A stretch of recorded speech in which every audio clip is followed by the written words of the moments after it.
میرے عزیز دوستو، ایک مائک ٹائسن نام کا ایک باکسر تھا جو کسی وجہ سے ایک مقدمے میں پھنسا اور اس کی وجہ سے جیل چلا گیا۔ اسے پوری طرح سے فٹ رہنے کے لیے کوئی انتظام نہیں تھا کہ ورزش کر سکے۔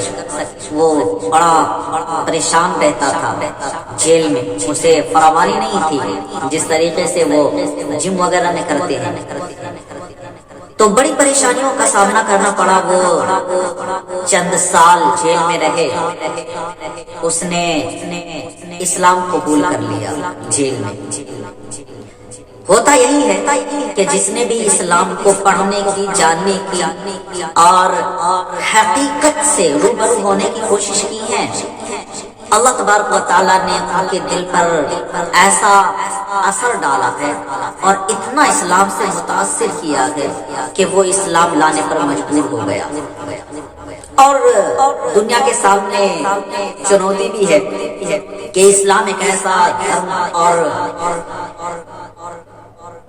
ایک ایسا سچا مذہب ہے جس کا کوئی اندازہ نہیں لگا سکتا ہے، اور اس کے مقابلے میں کوئی ایسا دھرم ہے ہی نہیں جو اس کا مقابلہ کر سکے۔ صرف اور صرف ایک اسلام ہی ہے جس کا مکمل نظام ہے، مکمل نظام، ماں کی گود سے لے کر قبر کی اندھیری کوٹھری تک، پھر اس کے بعد اللہ تبارک و تعالیٰ کے سامنے روبرو ہونے تک مکمل نظام بنا ہوا ہے۔ اور ہر نظام اتنی اچھی ترتیب سے جو بھی انسان دیکھتا ہے، پڑھتا ہے، سمجھتا ہے تو وہ مجبور ہو جاتا ہے کہ اسلامی ہے جو ہمیں سیدھے راستے پہ لا سکتا ہے۔ میرے عزیز دوستو، ہوا یہ کہ وہ اسلام قبول کیا اور اس نے نام اپنا عبد العزیز رکھا۔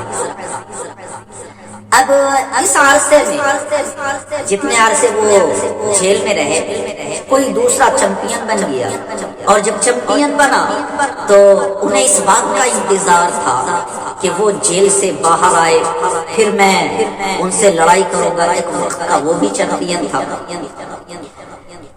اکثر اس بات پر غور کرنا ہوگا، جو کم علم لوگ ہوں گے، جو کم ظرف لوگ ہوں گے، جسے کوئی واسطہ نہیں ہوگا علم کی گہرائی سے، عمق سے، تو پھر وہ اس طرح کے الٹ پلٹ حرکتیں کریں گے۔ کبھی اس کو چنوتی دے رہے ہیں، کبھی اس کو چنوتی دے رہے ہیں تاکہ وہ شہرت پا جائے، تاکہ ان کا نام بڑے لوگوں میں شمار ہو جائے۔ جیسے آج کل ایک نام ہے انجینئر مرزا علی، بڑی افسوس کی بات ہے، میں یہ نہیں کہنا چاہتا ہوں لیکن میں یہ کہنے پر مجبور ہوں کہ اکثر انہیں دیکھا گیا کہ وہ علماء پر لعن طعن کستے رہتے ہیں۔ بات یہاں تک آ جاتی ہے کہ وہ صحابہ کو بھی نہیں چھوڑتے ہیں، صحابہ پر بھی ایسے غلط باتیں کہہ دیتے ہیں، ان کی زبان اتنی لمبی ہو گئی ہے۔ اللہ اکبر، اللہ حفاظت فرمائے ایسے لوگوں سے۔ میرے عزیز دوستو، ان درمیان میں ایک دو باتیں ہوتی ہیں، یاد رکھنا میرے دوستو، یہ علم جو آیا ہے قرآن و حدیث کہ علم جو ہے، قرآن و حدیث کا جو علم ہے وہ سینہ بسینہ آیا ہے، اس بات کو ہمیشہ یاد رکھنا ہے۔ اللہ کے نبی صلی اللہ علیہ وسلم سے صحابہ نے، صحابہ سے تابعین نے، اس کے بعد تبع تابعین نے، اس کے بعد بزرگان دین علماء کرام، یعنی وہاں سے سینہ بسینہ آیا ہے جو آج تک علماء کے سینہ بسینہ۔ اب کوئی دوسرا شخص آتا ہے، مثال لے لیں، کوئی اگر جھولا چھاپ ڈاکٹر کے پاس جاتا ہے تو صرف وہاں پر وہ چھوٹے موٹے بیماری کا علاج کرتا ہے، صرف چھوٹے موٹے بیماری کا علاج۔ اگر کوئی بڑی بیماری آ جاتی ہے تو وہ کیا کرتا ہے، انٹرنیشنل یا جو بڑے ڈاکٹر ہوتے ہیں، جو ڈگری یافتہ ڈاکٹر ہوتے ہیں، ان کے پاس جاتے ہیں، ان سے علاج کرواتے ہیں۔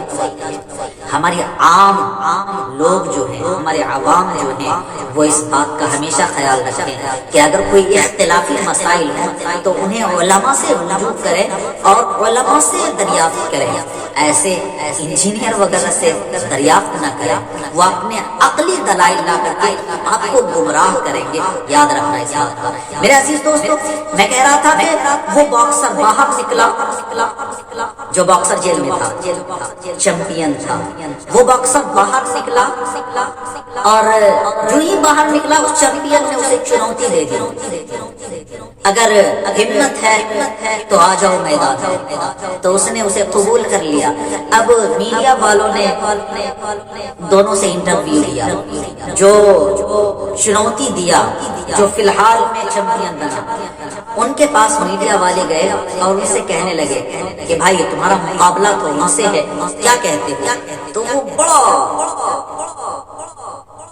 اکڑ کر بڑا اترا کر کہنے لگا میں اس کے دانت توڑ دوں گا، ناک توڑ دوں گا، منہ توڑ دوں گا، جو دل میں آیا وہ کہتا گیا۔ پھر میڈیا والے ان کے پاس آئے جو ابھی جیل سے آئے تھے، جو فی الحال میں مسلمان ہوئے تھے، ان سے میڈیا والے نے پوچھا آپ کا مقابلہ فی الحال کے چیمپئن سے ہے، آپ کیا کہتے ہیں؟ وہ صرف ایک جواب دیتے ہیں کہ فیصلہ میدان میں ہوگا، جو ہوگا دیکھا جائے گا۔ میرے پیارے دوست، یاد رکھنا اس بات کو، اللہ کا کرشمہ ہوا کہ مقابلہ آیا، مقابلے کی گھڑی آئی اور چند منٹوں میں جو چیمپئن اترا رہا تھا، اکڑ رہا تھا، اسے زیر کر دیا۔ میرے عزیز دوستو، یاد رکھنا اس بات کو اور ہمیشہ اس بات پر توجہ دینا کہ کم علم لوگ زیادہ اچھلتے ہیں اور جس کے پاس علم بہت ہوتا ہے وہ انتہائی خاموشی سے اپنا کام کرتے جاتے ہیں۔